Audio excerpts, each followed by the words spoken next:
केंद्रीय वित्त मंत्री निर्मला सीतारमण ने बजट पेश किया। ऐसे में बाजार की नजर सरकार की घोषणाओं पर थी। भारतीय बाजार आज ऊपर की तरफ खुले। बजट भाषण के बाद सेंसेक्स में करीब 1000 अंकों की तेजी देखी गई, लेकिन उसके बाद सेंसेक्स में करीब 250 अंकों की तेजी के बाद ये 60,000 के नीचे कारोबार कर रहा है। वहीं निफ्टी में भी 17,600 के आंकड़े को छू लिया। बाजार में आई ये तेजी कुछ देर ही कायम रही। घंटे भर के भीतर ही सेंसेक्स बुरी तरह से टूट गया। निफ्टी लाल निशान पर आ गया। सेंसेक्स की तरह ही नेशनल स्टॉक एक्सचेंज के निफ्टी में भी भारी गिरावट देखने को मिली। बजट भाषण के बाद जो निफ्टी 260 अंक के ऊपर कारोबार कर रहा था, वो 1.5 घंटे के भीतर ही गिरकर लाल निशान पर आ पहुंचा। लेकिन सबसे ज्यादा नजर अडानी के शेयरों पर थी। आखिर उसका क्या हाल होगा बजट के बाद, जबकि हिंडनबर्ग की रिपोर्ट के बाद हलचल है और ऑस्ट्रेलिया में तो अब जांच की बात कही जा रही है। बोलता हिंदुस्तान पर मैं हूं आपके साथ मिर्जा शाकिर अली बेग।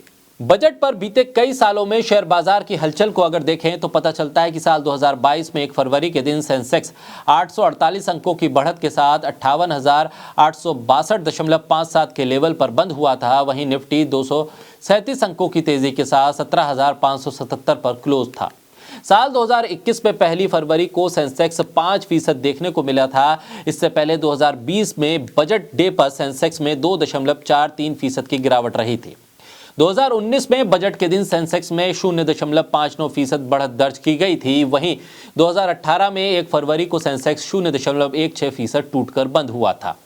बीते 7 सालों में औसतन 0.9% का पॉजिटिव मूवमेंट आया है। वहीं हिंडनबर्ग की रिपोर्ट के कारण अडानी ग्रुप के share Adani enterprises, Adani power, Adani ports, Adani total gas, Adani green, Adani transmission, Adani Wilmer, ACC और अंबुजा दबाव में थे। आज के बजट के बाद अडानी का शेयर 10% तक गिरा और कुल मिलाकर यह गिरावट 20% रही। अडानी एंटरप्राइजेज और अडानी पावर के शेयर 5% गिर गए, जबकि एसीसी के शेयर में 4% की गिरावट रही। अडानी ट्रांसमिशन के शेयर 5% से ज्यादा गिरे, जबकि अडानी पोर्ट्स के शेयर 3% से ज्यादा गिरे। वहीं अडानी ग्रीन के शेयर में भी 3% की गिरावट देखने को मिली। बात सिर्फ अडानी के शेयरों की गिरने की नहीं है, सरकारी बैंकों के शेयर भी गिरे हैं। ये वही सरकारी बैंक है जहां से कर्ज लेकर अडानी अपने कारोबार को बढ़ा रहे थे। सवाल इसी को लेकर उठ रहे थे कि अडानी के गिरते हुए कारोबार में पैसा लगाकर सरकारी बैंकों को आखिर सरकार क्यों डुबोना चाहती है, जबकि वो कर्ज की रकम वापस भी नहीं आ रही है। ऐसे में अडानी से वो पैसा क्यों वापस नहीं लिया जा रहा है? क्या सरकार अब इस आसरे पर बैठी है कि अडानी और कितना गरीब होते हैं, इस पर नजर रखी जाए?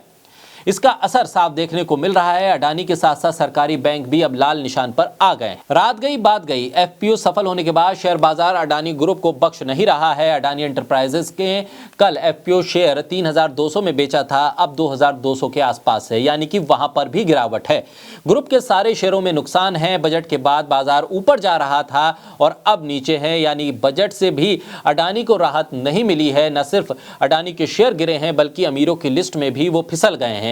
अडानी की संपत्ति में भारी गिरावट देखी गई है। अडानी एक वक्त में दुनिया के तीसरे सबसे अमीर शख्स थे, जो अब 15वें पायदान पर हैं। वहीं मुकेश अंबानी उनसे आगे निकल गए हैं। मुकेश अंबानी 9वें नंबर पर हैं, यानी कि अमीरों की लिस्ट में भी अडानी फिसले हैं। शेयर बाजार में भी वो फिसल रहे हैं और एफपीओ भी बहुत कुछ कमाल नहीं कर रहा है। यानी कि बजट से किसी को राहत मिले ना मिले, लेकिन अडानी को राहत मिलती हुई नहीं दिख रही है।